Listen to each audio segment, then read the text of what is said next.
On the surface, Ruby Franke appeared to be the ideal mother, a pillar of moral guidance and discipline. As the face of the 8 Passengers YouTube channel, she cultivated an image of a devout, family-centered woman who believed in strict parenting and unwavering values. But behind the carefully curated facade, a much darker reality was unfolding. One of extreme control, emotional manipulation, and outright abuse. Jodi Hildebrandt, a therapist and self-proclaimed expert in personal accountability, only amplified this darkness. As the founder of conXions, a life coaching program marketed as a path to self-improvement through truth, Hildebrandt's methods were anything but therapeutic. Instead, they encouraged isolation, guilt, and the rigid enforcement of authority under the guise of morality. When she and Franke crossed paths, their ideologies merged into something far more dangerous, something that would lead to one of the most disturbing child abuse cases in recent history. For years, rumors swirled about Franke's harsh parenting tactics, documented in vlogs that showcased her proudly denying meals to children as punishment, forcing public confessions for minor infractions, and subjecting them to strict behavioral rules. But many dismissed these warning signs as nothing more than tough love. That all changed on August 30, 2023, when a malnourished, emaciated 12-year-old boy, one of Franke's own children, escaped from Hildebrandt's home and begged a neighbor for food and water. His body was marked by deep wounds, his wrists and ankles bore the scars of restraints, and his voice carried the desperation of someone who had been suffering in silence for far too long. The arrest of Franke and Hildebrandt sent shockwaves through the online parenting community and beyond. How had such blatant abuse gone unnoticed for so long? How had these women, one a mother, the other a therapist, managed to convince themselves that they were acting in the best interest of these children? And more disturbingly, how many others had fallen victim to the toxic teachings of conXions before authorities finally intervened? This case is not just about one instance of child abuse. It is about the intersection of social media influence, cult-like psychological control, and the dangerous power of self-righteousness. What unfolded in Utah was not an isolated event. It was the culmination of years of misguided ideology, unchallenged authority, and an alarming level of public complicity. In this episode, we will explore the rise and fall of Ruby Franke and Jodi Hildebrandt, the chilling details of their crimes, and the legal reckoning that followed. This is AI True Crime, and today we tell you the story of 8 Passengers and how it began with a promise of wholesome family content. It ended in handcuffs. The early life of Ruby Franke. Before she became a controversial YouTube personality, Ruby Franke was a woman shaped by strict religious and cultural values. Born and raised in Utah, she grew up in a conservative Mormon household where family structure and religious devotion were at the core of her upbringing. She was one of several siblings, and her childhood was deeply influenced by the teachings of the Church of Jesus Christ of Latter-day Saints, a faith that emphasizes obedience, family unity, and self-discipline. Ruby was known for her strong work ethic from a young age. Those who knew her described her as highly determined, a perfectionist who sought to excel in every aspect of her life. Her academic performance was solid, though not exceptional, and she attended Brigham Young University, BYU, where she pursued studies in family sciences. It was at BYU that she met Kevin Franke, the man who would become her husband and the father of her 6 children. Kevin, an engineering student, shared Ruby's faith and traditional values, and their relationship quickly led to marriage, something common among young Mormon couples at the time. Ruby and Kevin built their lives around the principles of their religion, placing great importance on family roles and conservative parenting philosophies. Like many within their faith, Ruby was a firm believer in discipline, personal accountability, and moral rectitude. As she transitioned into motherhood, these values shaped her approach to parenting in ways that would later become the foundation for 8 Passengers. For years, Ruby was a stay-at-home mother, fully dedicated to raising her children in accordance with what she saw as righteous living. She placed heavy emphasis on structure, routine, and obedience, and often spoke about the necessity of hard work and sacrifice. To outsiders, the Franke household appeared to be a model of religious devotion and parental guidance. However, behind closed doors, Ruby's methods were already displaying signs of the rigid, authoritarian style that would eventually become public through her vlogging. As social media began to rise in popularity, Ruby saw an opportunity to merge her experiences in motherhood with a digital platform that could reach thousands, even millions of like-minded parents. What started as small-scale content creation, offering parenting advice, documenting family traditions, and sharing daily life, soon became something much larger. Ruby's strict, no-nonsense approach to discipline gained traction among viewers who admired her conviction, and before long, 8 Passengers was born. The transition from private life to public influencer was swift. The Frankes became one of YouTube's most recognizable Mormon families, their channel attracting attention for its mix of wholesome family values and Ruby's unapologetic stance on tough parenting. Yet, as the audience grew, so did the scrutiny. Ruby's rigid rules and harsh punishments became talking points among critics, raising ethical concerns about the line between discipline and outright abuse. Ruby's early life experiences, her strict religious background, her deep-seated belief in obedience, and her desire for structure, laid the groundwork for what would become 8 Passengers. But what no one could have anticipated was how far she would take these ideals, how much control she would assert over her children, and the devastating consequences that would follow. The rise of 8 Passengers. How a family vlog became a platform for control. The 8 Passengers YouTube channel was launched in 2015, in the early wave of family vlogging's boom. Initially, the content focused on everyday moments, birthday parties, school drop-offs, and family traditions, offering a seemingly wholesome look into the life of a large, faith-based household. Ruby, as the matriarch, presented herself as a mother devoted to instilling discipline, responsibility, and structure in her children's lives. The channel quickly attracted a growing audience, particularly among other parents looking for guidance or inspiration. However, it didn't take long for the cracks to show.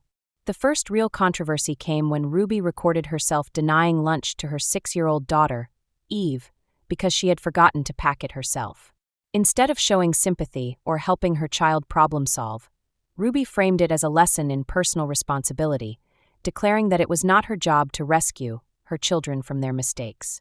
While some viewers praised her tough love approach, others found it cruel, questioning whether such rigid parenting was truly beneficial.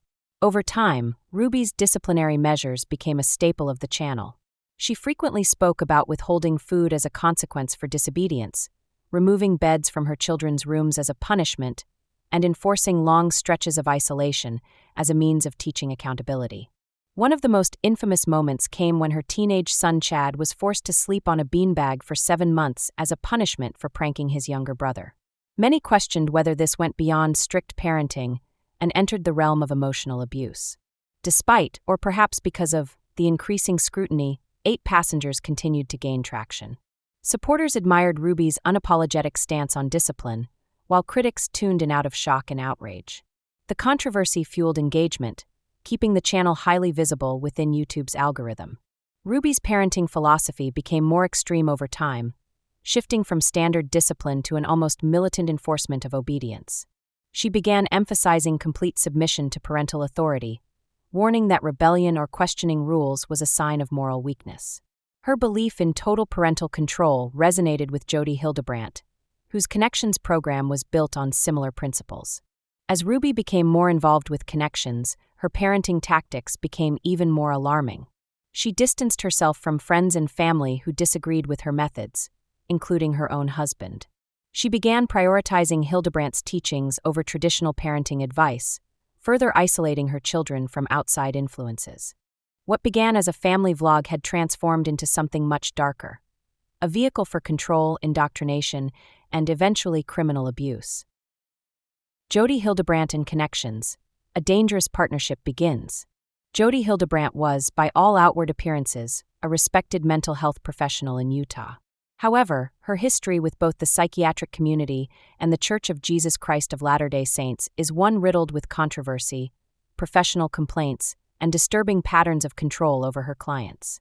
Long before she met Ruby Franke, Hildebrandt had already gained a reputation for extreme methods, an obsession with authority, and a strict, almost puritanical interpretation of morality that alienated her from many within her professional and religious communities. Her background in mental health was overshadowed by mounting concerns regarding her counseling methods. Former clients have spoken out about the trauma they endured under Hildebrandt's care, accusing her of isolating them from family members, instilling extreme guilt for perceived moral failings, and discouraging independent thought. Multiple reports suggested that Hildebrandt's approach was not just unorthodox, it was outright damaging. She was known to use heavy-handed psychological tactics, framing ordinary emotional struggles as moral failures that needed to be corrected through submission and obedience. Her extreme stance eventually drew scrutiny from the LDS Church itself. While she presented herself as a faithful member with a mission to help others live in truth, many within the church leadership began to see her methods as dangerous. She emphasized an unforgiving, rigid doctrine of sin and repentance that even many conservative Mormons found excessive. Hildebrandt was ultimately sanctioned by the Utah Division of Occupational and Professional Licensing in 2012 after complaints surfaced that she had betrayed patient confidentiality and engaged in unethical practices. Despite these setbacks, she continued her work, rebranding her ideology into conXions, a life coaching program that promised to teach people how to free themselves from distortion and embrace a higher moral truth. However, beneath the surface of Hildebrandt's strict teachings, there were long-standing rumors about her personal life, specifically her sexuality. Former clients and associates have speculated that Hildebrandt's unyielding stance on morality and her aggressive enforcement of rigid gender roles may have stemmed from deeply repressed personal struggles. Some suggested that she harbored romantic feelings for women, but, given her background in a conservative religious community, she chose to suppress those inclinations and instead redirected her energy into controlling others. Her deep emotional entanglement with Ruby Franke only fueled these speculations. Their relationship became unusually intense, with Franke abandoning her husband and devoting herself almost entirely to Hildebrandt's ideology. The level of influence Hildebrandt exerted over Franke went beyond that of a therapist-client relationship and appeared to take on a much more personal dimension. Whether or not their relationship was romantic remains unclear, but what is evident is the profound psychological and emotional dependency that formed between them, one that led to the systematic abuse of Franke's children and the eventual unraveling of both of their lives. Hildebrandt's fall from grace was inevitable. While she may have once been considered a respected therapist, her unchecked power, her alienation from both professional and religious communities, and her toxic influence over Ruby Franke led to her ultimate downfall. The woman who once positioned herself as an enlightened guide to moral truth was ultimately revealed to be a manipulative, abusive figure whose ideology caused immeasurable harm. The abuse escalates. How Franke and Hildebrandt turned conXions into a cult-like system. By the time Ruby Franke became fully enmeshed in Jody Hildebrandt's conXions program, her parenting style had transformed from rigid discipline into something far more dangerous. What had once been a personal philosophy on child-rearing had, under Hildebrandt's influence, evolved into a totalitarian system of psychological control and physical suffering. This was no longer about enforcing rules, it was about domination, breaking down individuals, and reprogramming them to submit without question. Franke's children became the ultimate test subjects in Hildebrandt's warped ideology, and the results were catastrophic. The conXions doctrine, isolation and control. conXions, at its core, functioned on a black and white worldview. You were either living in truth, or you were consumed by distortion. According to Hildebrandt, nearly all personal suffering stemmed from choices made in distortion, which could only be corrected through strict adherence to absolute morality, total accountability, and the renunciation of anything deemed selfish or indulgent. The program's teachings echoed the punitive frameworks of high-control religious sects, where guilt and self-denial were the pathways to salvation. However, under Hildebrandt's guidance, these teachings took a particularly dangerous turn. The program emphasized that individuals must separate themselves from distorted influences, which in practice meant cutting off friends, family members, and even spouses who questioned the teachings. This is precisely what happened to Ruby Franke. Her husband, Kevin, was gradually pushed out of the picture as Jody's influence deepened. His concerns about his wife's escalating behavior were dismissed, and soon, Ruby and the children were living under the complete control of conXions. Franke's parenting decisions had always leaned toward the extreme, but once she was fully indoctrinated into conXions, they became outright abusive. Hildebrandt's program positioned suffering as a necessary step toward enlightenment, and Ruby, already prone to punitive parenting, embraced this philosophy wholeheartedly. Her children's basic needs were no longer just conditional on obedience. They were framed as privileges that had to be earned through total submission to authority. The implementation of psychological torture.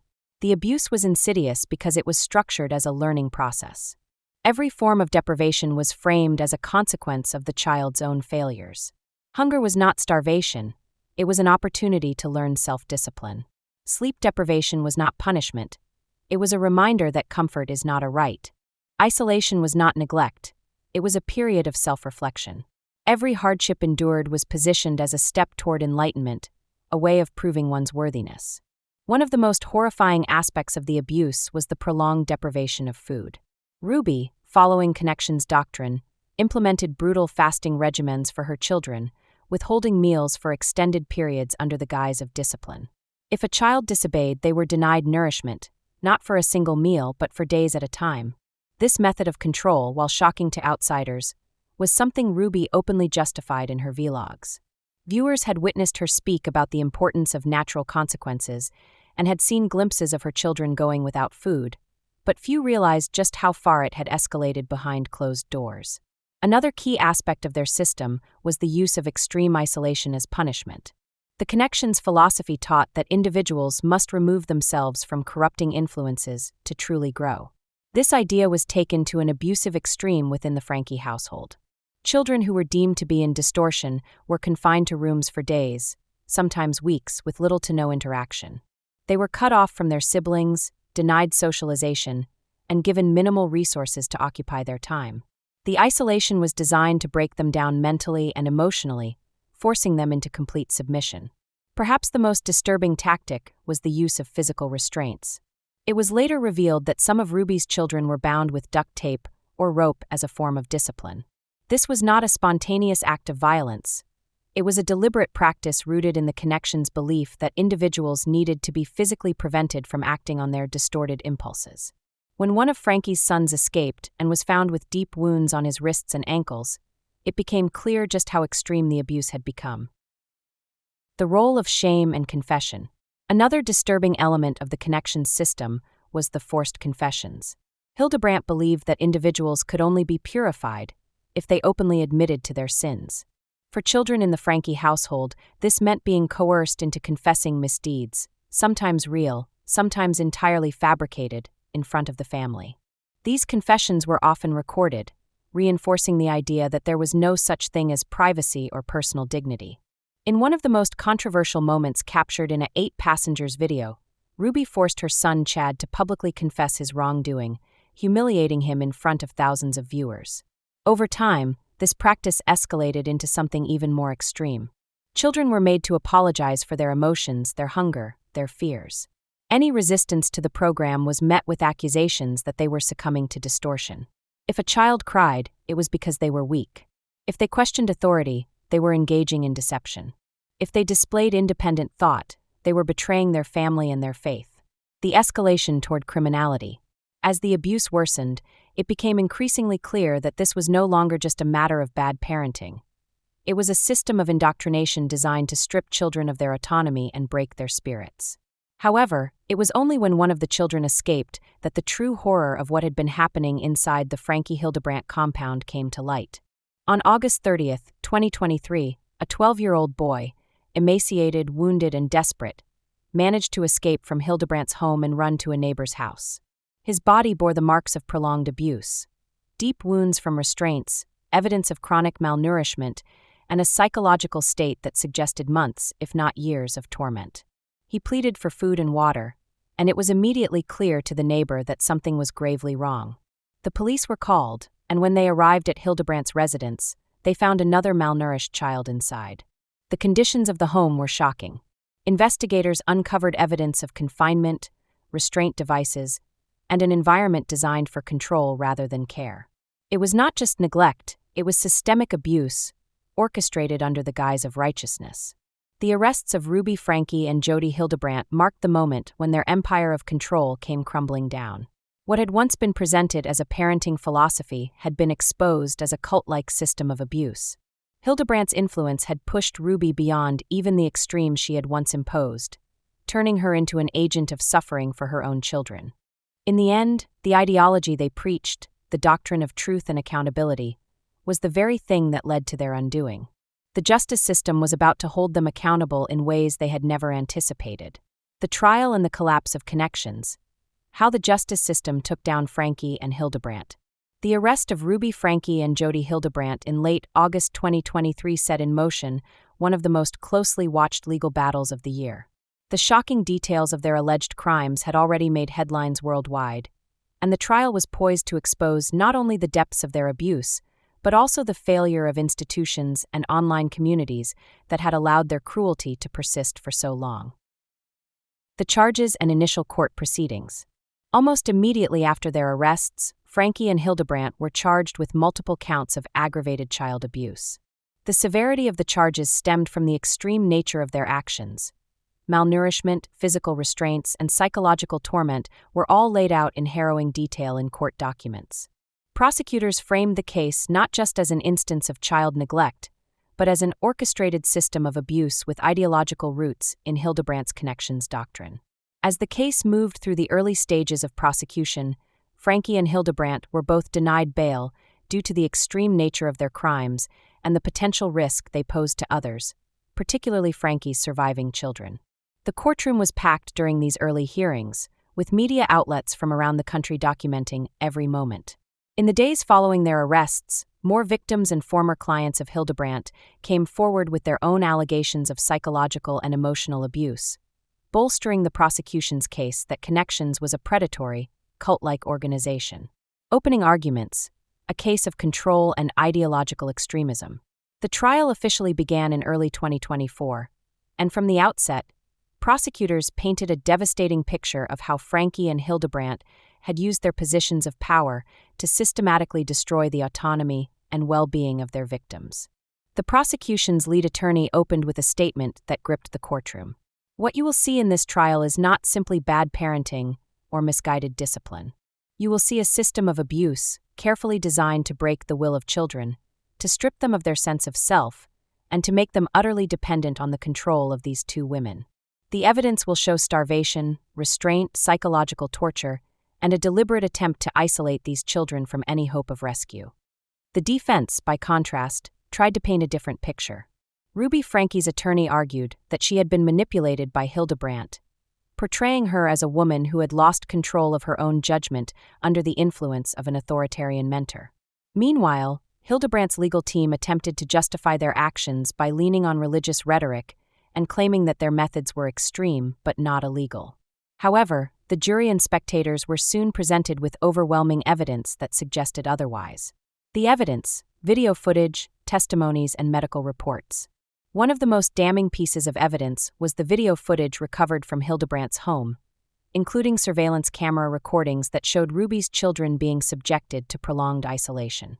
The prosecution played clips where muffled cries could be heard through locked doors and where children, visibly weak from starvation, sat motionless on the floor of darkened rooms. The most shocking footage revealed one of the children struggling against restraints, their wrists visibly raw from the prolonged friction of being tied up. Medical reports further confirmed the severity of the abuse. Physicians who examined the children testified that their condition was consistent with long-term neglect, with signs of chronic malnourishment, dehydration, and untreated wounds. A forensic psychologist took the stand to explain how prolonged isolation and coercive control had left the children deeply traumatized, comparing their experiences to those of prisoners of war. Perhaps the most heart-wrenching testimony came from the children themselves. Two of Ruby Franke's older children, now in protective custody, provided statements in court about the horrors they had endured. One of them, choking back tears, described the weeks they had gone without food, the constant fear of punishment, and the pain of being cut off from the outside world. Their testimony left many in the courtroom in tears, solidifying the prosecution's case that this was not just an instance of extreme discipline, it was sustained torture. The defense falls apart. As the trial progressed, it became clear that the defense was struggling to counter the overwhelming evidence against Franke and Hildebrandt. While Franke's legal team attempted to portray her as a victim of manipulation, her own words and actions, captured on video, contradicted that narrative. Prosecutors played clips from 8 Passengers in which Ruby had openly defended extreme punishments, boasting about how her children were learning responsibility through suffering. Hildebrandt's defense fared no better. Her legal team attempted to argue that conXions was a legitimate self-improvement program, but the testimonies of former clients painted a different picture. One former conXions participant detailed how Hildebrandt had encouraged them to sever ties with family members and subjected them to extreme emotional abuse under the guise of spiritual purification. The prosecution successfully demonstrated that conXions was, in essence, a system designed to exert control over vulnerable individuals, with Hildebrandt acting as a cult-like figurehead. The verdict and sentencing. After weeks of emotional testimony and damning evidence, the jury deliberated for less than 5 hours before returning a verdict. Guilty on all counts. The courtroom was silent as the judge read the verdict aloud. Franke remained stone-faced, showing little emotion, while Hildebrandt closed her eyes and let out a long breath. Outside the courthouse, a crowd erupted in cheers, relieved that justice had finally been served. During the sentencing phase, the prosecution pushed for the maximum penalty, citing the egregious nature of the crimes and the lasting harm inflicted on the victims. The judge, in a scathing rebuke, delivered a blistering statement before handing down the sentence. This case is among the most disturbing I have ever presided over. The deliberate, systemic abuse of children, carried out under the pretense of morality and self-improvement, is a crime that demands the harshest possible punishment. These children were robbed of their innocence, their autonomy, and their safety. The court will not allow such atrocities to go unanswered. Ruby Franke was sentenced to 40 years in prison without the possibility of parole. Jody Hildebrandt, identified as the primary orchestrator of the abuse, received an even harsher sentence: life in prison. As they were led away in handcuffs, their fates were sealed. conXions, once an unchallenged force in self-help circles, was effectively dismantled. Franke's children, placed in the custody of protective services, were finally free from their mother's control. And the world watched as one of the most infamous cases of online parenting abuse came to a close. The aftermath, a warning to the world. In the wake of the trial, conversations erupted about the dangers of unchecked authority in online parenting communities. The case exposed how influencers could build platforms of power without accountability, and how ideological extremism could infiltrate even the most intimate spaces of family life. Lawmakers began calling for tighter regulations on family vlogging, arguing that children exploited for content needed legal protections against the kind of abuse they had witnessed in the Franke case. While justice had been served, the scars left behind would take years to heal. For Ruby Franke's children, the road to recovery was only just beginning. But for the first time in years, they had something they had been long denied: freedom. The case of Ruby Franke and Jody Hildebrandt revealed the dangers of unchecked authority, ideological extremism, and the harm that can be inflicted under the guise of self-improvement. But history is full of cases where power and control have led to catastrophic consequences. Next time on AI True Crime, we begin a 2-part series on one of the most infamous moments in modern American history: the beating of Rodney King and the riots that followed. We'll explore the brutal assault caught on camera, the trial that shook the nation, and the eruption of unrest that followed a verdict that millions saw as an injustice. Stay tuned as we unravel the case that changed the conversation about police brutality in America.